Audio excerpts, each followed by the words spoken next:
ஜெயந்தி லால்ங்கிறவரு ஒரு வியாபாரி. அவருக்கு நகரத்துல நிறைய கடைகள் இருந்தது.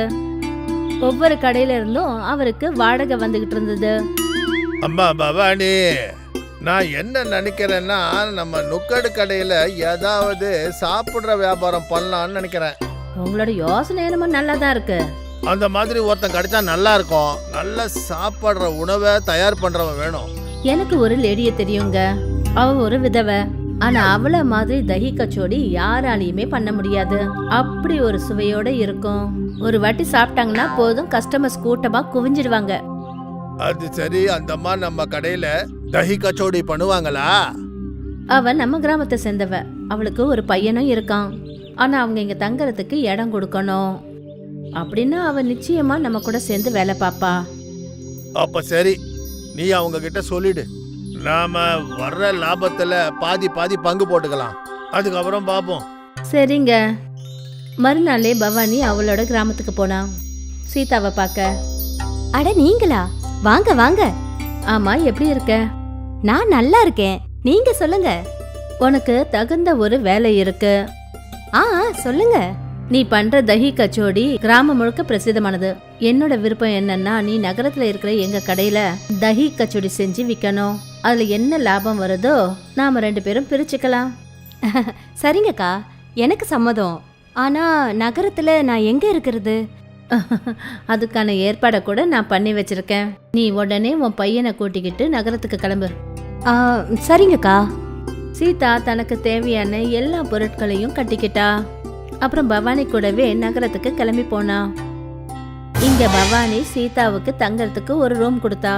சீதாவும் அவளோட பையனும் அந்த ரூம்ல தான் தங்கினாங்க. கடையில கச்சோரி செய்யறதுக்கும் விற்கிறதுக்கும் எல்லா ஏற்பாடுகளையும் பண்ணிட்டாங்க. சீதாவும் அவளோட பையனும் சேர்ந்து கச்சோடி செய்வாங்க. அப்புறம் பவானி கவுண்டர்ல உட்காந்து பணம் கலெக்ட் பண்ணுவா. ஒரு கஸ்டமர் தஹி கச்சோடிய வாங்கினா, அத சாப்பிட்டான். உங்க கடையில செய்யற தஹி கச்சோடி ரொம்ப நல்லா இருக்கு. எனக்கு தெரியும். சீதா கையால செய்யற தஹி கச்சோடியோட சுவை கஸ்டமர்ஸ் நிறைய பேருக்கு பிடிச்சு போச்சு. ஒரு வாரத்துக்கு அப்புறமா பவானி லாப கணக்கு பார்த்தாங்க. அப்புறம் சீதாவுக்கு வந்த லாபத்துல பாதி காசை கொடுத்துட்டாங்க. ரொம்ப நன்றிக்கா. சரிம்மா. பாதி லாபத்தை எடுத்துக்கிட்டு பவானி தன்னோட வீட்டுக்கு வந்தா. இந்தாங்க இந்த வார லாபம். அடேங்கப்பா, இவ்வளோ பணமா? கஸ்டமருங்களுக்கு சீதா செய்யற தஹி கச்சோடி ரொம்ப பிடிச்சு போச்சு. நல்ல விஷயம். சீதாவும் அவளோட பையனும் 2 பேரும் சேர்ந்து தஹி கச்சோரி செஞ்சு வித்தாங்க. அப்புறம் இங்க பவானி கவுண்டர்ல உட்காந்து பணத்தை கலெக்ட் பண்ணிட்டு இருந்தா.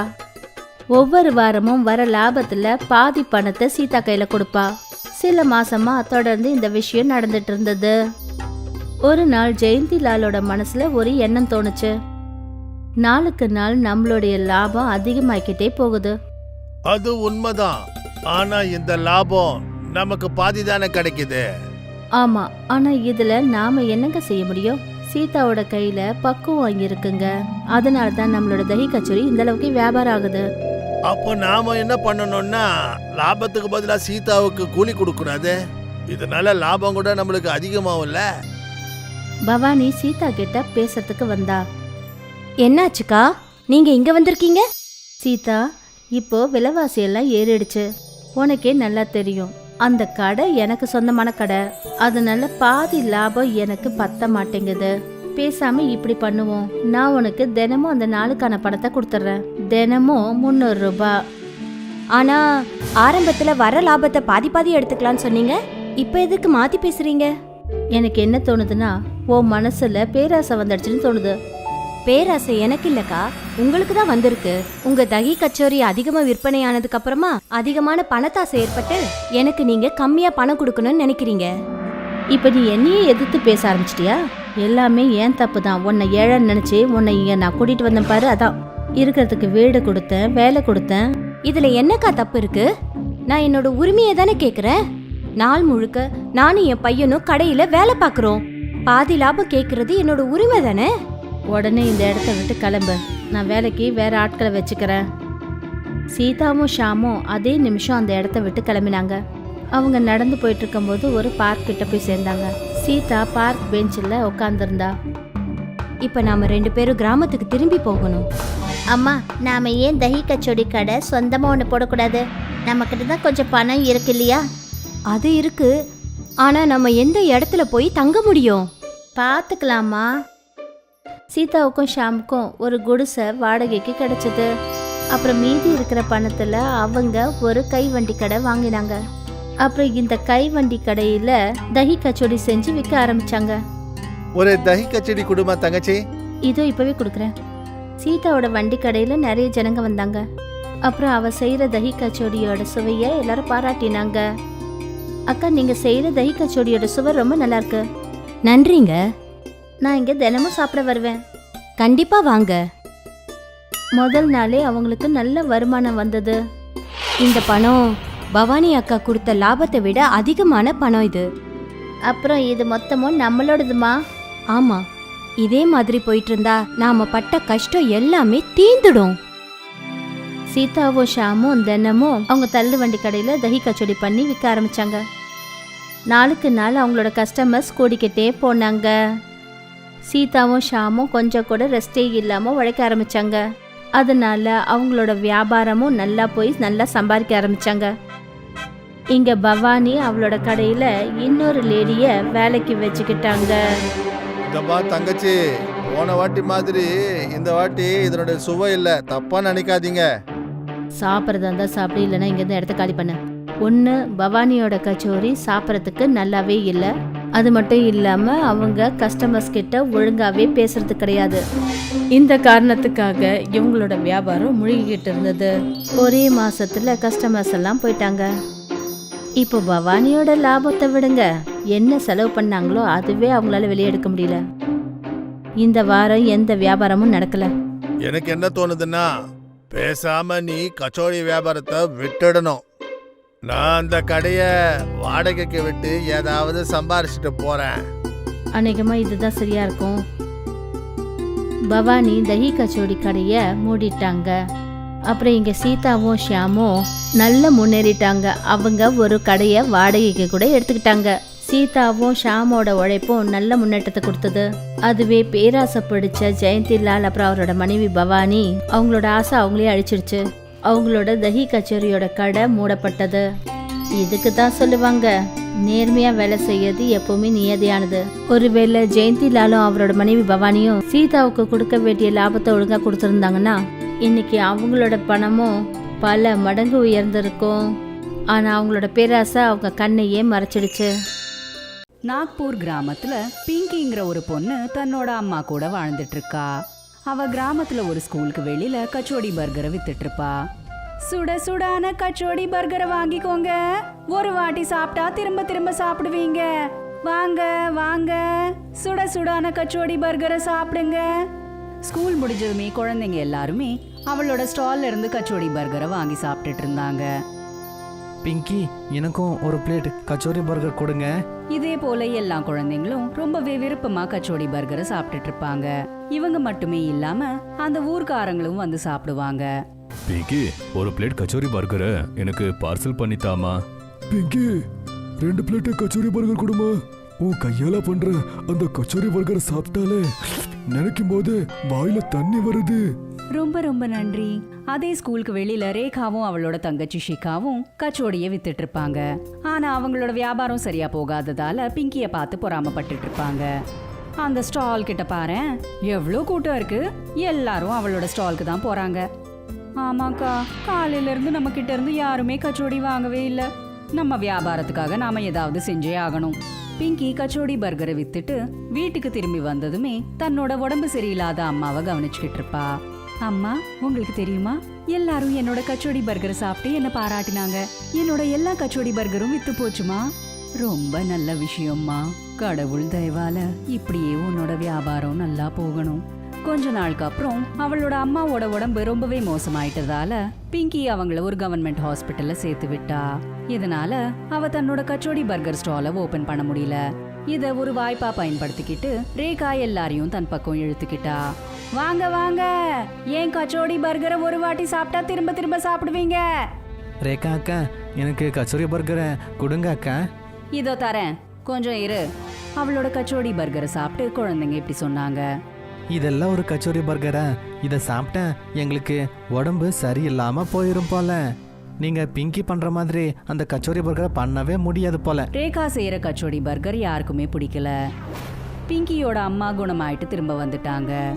அப்புறம் பிங்கி எப்பயும் போலவே கச்சோடி பர்கரை விற்கிறதுக்கு போனா.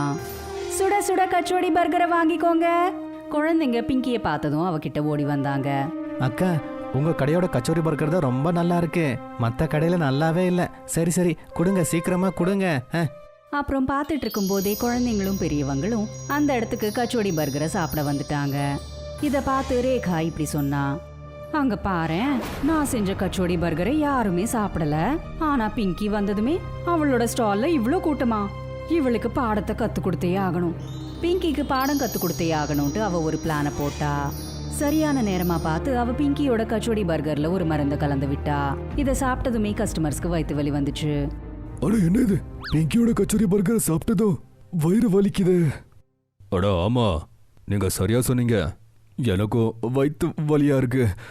இங்கிருந்து நம்ம ஓடியே ஆகணும். ஆமா ஆமா, எவ்வளவு ஓட விடணும்.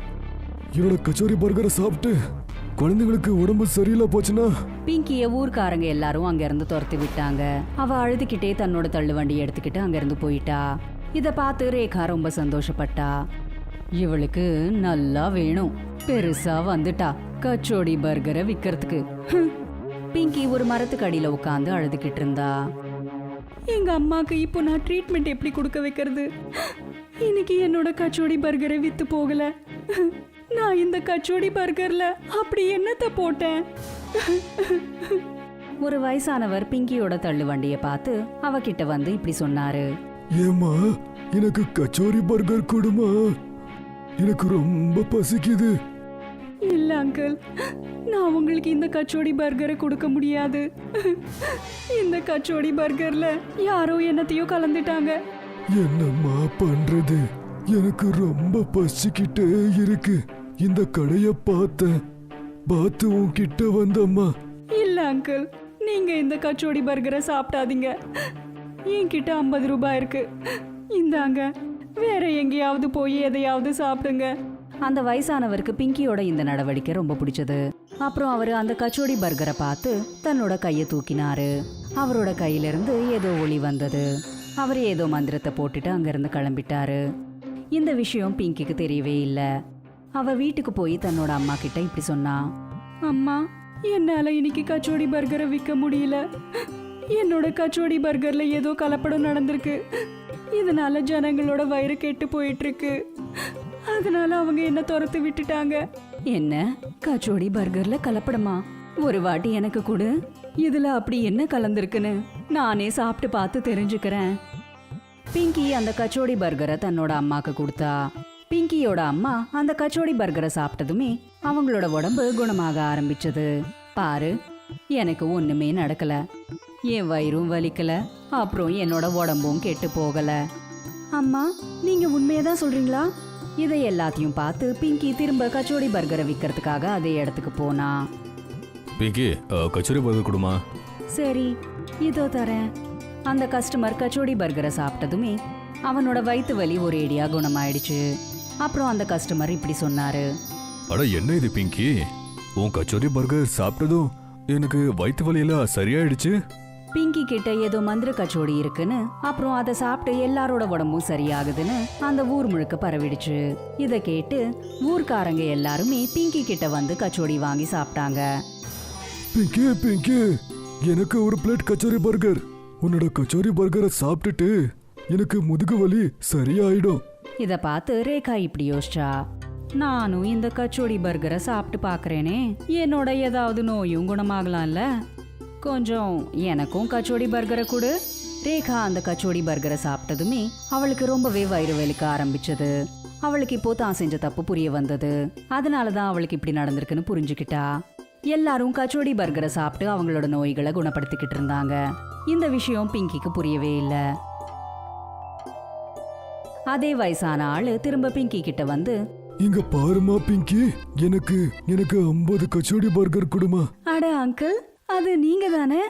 அன்னைக்கு என்னோட கச்சோடி பர்கரை சாப்பிட நினைச்சீங்கல்ல, அன்னைக்கு என் கச்சோடி பர்கர் கெட்டு போயிருந்ததால நான் உங்களுக்கு தரவே இல்லை. ஆமா பிங்கி, நான் தான் அது. இப்படி சொல்லிட்டு அந்த வயசானவர் ஒரு தேவதையா மாறிட்டாரு. இது என்னது, நீங்க தேவதையா மாறிட்டீங்களே, நீங்க யாரு? பிங்கி, நான் அந்த வயசானவர் கிடையாது, நான் ஒரு தேவதை. உன்னோட நேர்மைய பார்த்து நான் ரொம்பவே சந்தோஷப்பட்டேன். அதனாலதான் நான் உன்னோட கச்சோடி பர்கரை மந்திர கச்சோடி பர்கரா மாத்திட்டேன். இந்த கச்சோடி பர்கரை யாராவது நேர்மையானவங்க சாப்பிட்டா அவங்களுக்கு இருக்கிற எல்லா நோய்களும் குணமாயிடும். இந்த விஷயத்தை கேட்டு பிங்கி ரொம்பவே சந்தோஷப்பட்டு அவங்களுக்கு நன்றியை சொல்லிக்கிட்டா. அவ அந்த மந்திர கச்சோடி பர்கரால தன்னோட அம்மா அப்புறம் எல்லாரோட நோய்களையும் குணப்படுத்திட்டா.